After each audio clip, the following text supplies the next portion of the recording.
حدیث نمبر ہے 593۔ نبی پاک صلی اللہ علیہ وسلم نے جب امیر المومنین علی بن طالب کہتے ہیں کہ نبی پاک صلی اللہ علیہ وسلم ایک شب ان کے اور سیدہ فاطمہ بنت نبی پاک صلی اللہ علیہ وسلم کے پاس تشریف لائے اور یہ وقت تھا تہجد کا۔ نبی پاک تہجد کے وقت جا رہے ہیں اپنی بیٹی کے گھر، کس لیے؟ تہجد کے لیے جگانے، اور جا کے ان سے کہہ رہے ہیں تم دونوں تہجد کیوں نہیں پڑھتے؟ آپ صلی اللہ علیہ وسلم کن سے فرما رہے ہیں؟ حضرت علی شیر خدا کرم اللہ وجہ الکریم، جن کو ہم کہتے ہیں اسد اللہ کا لقب جن کو حاصل ہے، ان سے آپ فرما رہے ہیں تہجد کیوں نہیں پڑھتے؟ اپنی بیٹی جو کہ خاتون جنت ہیں، ساری جنتی عورتوں کی سردار ہیں، ان سے کہہ رہے ہیں تم دونوں تہجد کیوں نہیں پڑھتے؟ ہم کیا کہہ سکتے ہیں؟ انہیں کیا پڑھی تہجد پڑھنے کی؟ نہ بھی پڑھیں تب بھی جنت ان کی، جنت میں چلے جائیں گے، انہوں نے کیا تہجد پڑھنی؟ لیکن نبی پاک کیا ترغیب دلا رہے ہیں کہ تمہیں تہجد پڑھنی چاہیے، کیوں نہیں پڑھتے؟ ٹھیک ہے، سوال کر رہے ہیں، سوال کے انداز میں ترغیب دے رہے ہیں۔ تو حضرت علی رضی اللہ فرماتے ہیں میں نے کہا یا رسول اللہ ہماری جانیں تو اللہ کے اختیار میں ہیں، بس وہ ہمیں اٹھانا چاہے گا تو اٹھا دے گا۔ اس سے یہ پتہ چل رہا ہے کہ تہجد میں جو اٹھتا ہے وہ خود نہیں اٹھتا، اس کو اس کا رب جگاتا ہے کہ اٹھو میرا دل چاہ رہا ہے تم سے بات کرنے کی۔ ٹھیک ہے، آپ کسے جگاتے ہیں رات کو؟ جسے محبت ہوتی ہے، جسے بات کرنے کو دل چاہ رہا ہوتا ہے، جسے کوئی کام ہوتا ہے۔ اللہ تعالیٰ بھی اگر آپ کو جگاتے ہیں تو اس کا مطلب ہے کہ میں کوئی عام شخص نہیں ہوں۔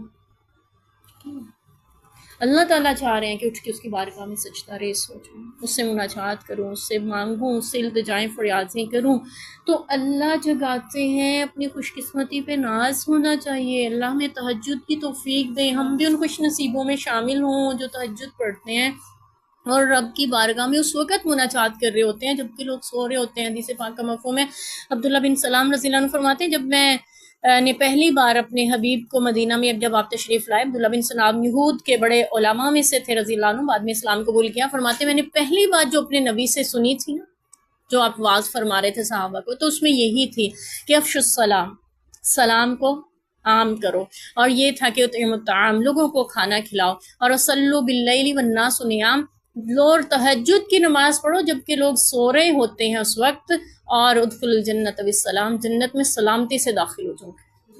ٹھیک ہے، کیا کرنا ہے؟ سلام زیادہ کریں، کھانا بھی کھلائیں، اور تہجد کی نماز بھی پڑھیں۔ یہ نفلی کام ہے، سارے تینوں نفلی کام ہے۔ ٹھیک ہے، جنت میں سلامتی سے داخلہ مل جائے گا، فرائض کے ساتھ ان کا بھی اہتمام کریں۔ تو یہاں پہ بھی حضرت علی رضی اللہ عنہ نے جو خوبصورت جواب دیا اس میں بہت بڑی خوبصورتی ہے۔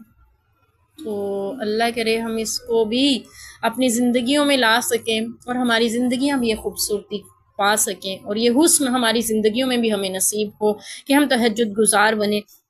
تو فرماتے ہیں جب میں نے یہ کہا تو رسول اللہ صلی اللہ علیہ وسلم واپس ہو گئے اور مجھے کوئی جواب نہیں دیا، مجھے نہیں کچھ کہا، ڈانٹا ڈپٹا نہیں ہے، ترغیب دلا کے چلے گئے ہیں۔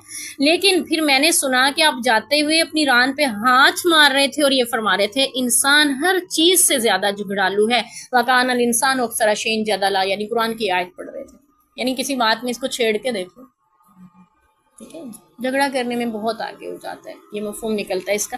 تو یعنی حضرت علی کو کچھ نہیں کہا، لیکن ہوا کیا کہ آپ کی ترغیب کا اثر پھر یہ تھا کہ سیدہ فاطمہ الزہرا رضی اللہ عنہا رات کا اتنا طویل قیام فرماتی تھیں۔ ان کے بارے میں آتا ہے کہ وہ ایک رکعت اتنی لمبی پڑھتی تھیں رات کے کام نمٹانے کے بعد، جب تہجد میں اٹھتی تھیں کہ بلال حبشی رضی اللہ عنہ نے اذان کہہ دی تو انہوں نے جلدی سے اپنی مختصر نماز دوسری رکعت کے ساتھ مکمل کر کے کہنے لگی اللہ آپ کی رات اتنی چھوٹی ہو گئی کہ سیدہ فاطمہ کی 2 رکعتیں بھی پوری نہ ہو سکی۔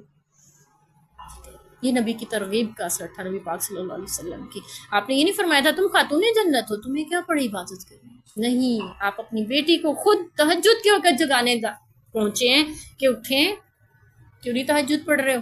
ٹھیک ہے، ہم اپنے یعنی ہمارے پیرنٹس، ہمیں والدین جو ہیں تب ڈانٹ رہے ہو کیوں نہیں کر رہے ہو ایسا، مطلب کیا ہوتا ہے کہ کرو یہ، ٹھیک ہے۔ تو نبی پاک بھی اس طرح سے اپنی اولاد کو ترغیب دلا رہے ہیں۔ حضرت علی رضی اللہ عنہ بھی نبی پاک کے پاس ہی پلے بڑھے تھے، حضرت فاطمہ الزہرا رضی اللہ عنہ بھی، اور آپ ان کو جگانے بھی جا رہے ہیں تو اس لیے کہ تہجد پڑھے۔ اس سے یہ بھی پتہ چلا کہ والدین اپنی اولادوں کو تہجد کے لیے بھی جگا سکتے ہیں، اپنی بہو اور بیٹے کو بھی تہجد کے لیے جگا سکتے ہیں، ٹھیک ہے۔ لیکن بہو اور بیٹے اگر اولاد اگر دن میں جاگتے ہوئے نماز نہیں پڑھ رہی تو اسے تہجد میں کون جگائے؟ جاگتے ہوئے نہیں پڑھ کے دے رہے ہیں، ٹھیک ہے؟ تو اللہ توفیق دے، وہ تہجد کے وقت بھی جاگنے والا ہمیں بنائے اور باقی نمازوں کی بھی پابندی کی توفیق عطا فرمائے، آمین۔